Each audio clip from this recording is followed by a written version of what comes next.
Good evening, everyone. My name is Kayla Brennan, and today I'll be talking about technology and professionalism and social work and what the ethical practice in a digital world would be. So the first slide is Introduction to Technology in Social Work. So there has been increase of use of digital tools like EMRs, telehealth, AI, and social media.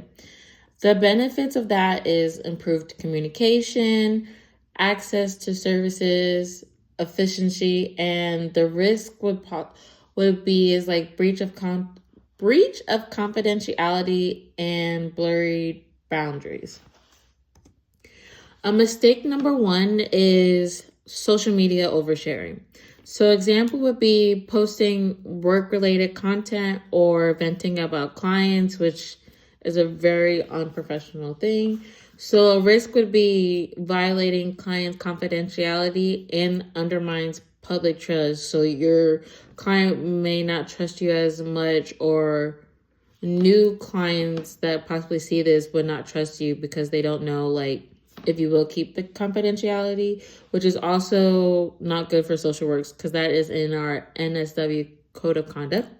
And there can be even vague posts can be identifiable as well. So anything you talk about with clients, possibly people will know. So don't do that. A mistake number two is inappropriate texting. So example would be texting clients outside of work hours or for non-emergency issues. And then the risk of that is blurry boundaries, poor documentation, and potential liability. And that's very important that you want to make sure that with your clients that you set clear boundaries, especially if it is your personal number or if your job provides like a work phone number. Make sure that your client knows this is just used for emergencies or if you need to reschedule appointments, but nothing like personal should be texted through that. And not secure is may expose confidential information with inappropriate texting as well. A mistake number three would be misuse of AI tools. So example would be using ChatGPT or AI to draft critical notes or assessments without review. And a very typical risk would be inaccuracy, ethical breaches, and potential for misinformation. So a client deserves individual care. So every client will always be different. So you shouldn't want to have to use the same tools or skills on the same client because that client does want to feel special and wants to know that their social worker is working for them and not just doing the same for everyone else. Technology and HIPAA compliance. So example would be using unsecured email to send client documents, which violates HIPAA if PHI is transmitted without encryption. And also the best practice would be using secure portals or encryption email service.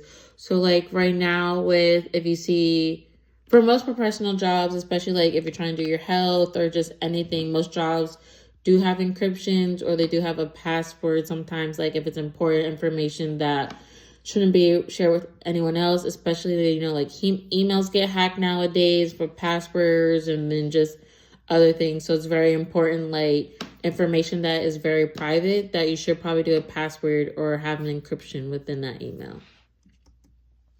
Confidentiality and technology use.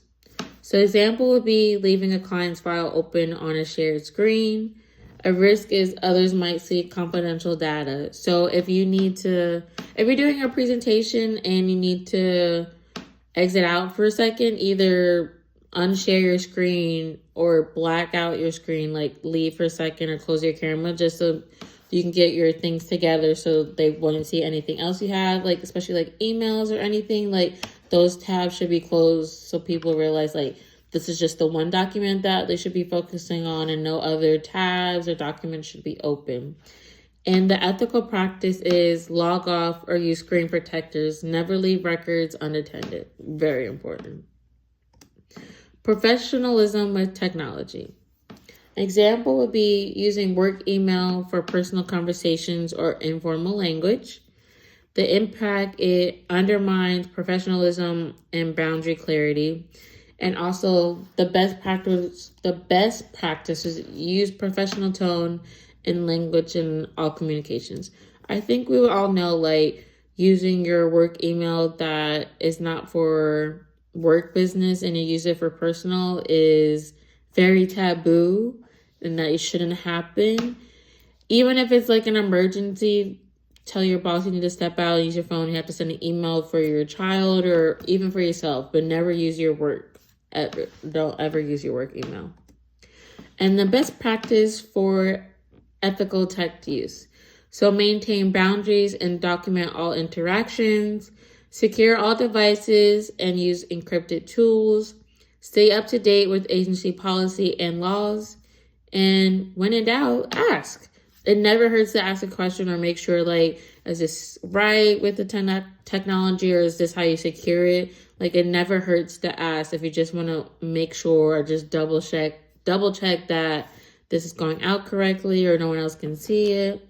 And that's what you have the departments before in your building or office, is like, if you're having technical problems or you have questions, technical support is there to help you with that. And then lastly, you would just see my references that I used to do this presentation. I hope you guys enjoyed my presentation. Again, my name is Kayla Brennan, and I'm introducing technology into social work.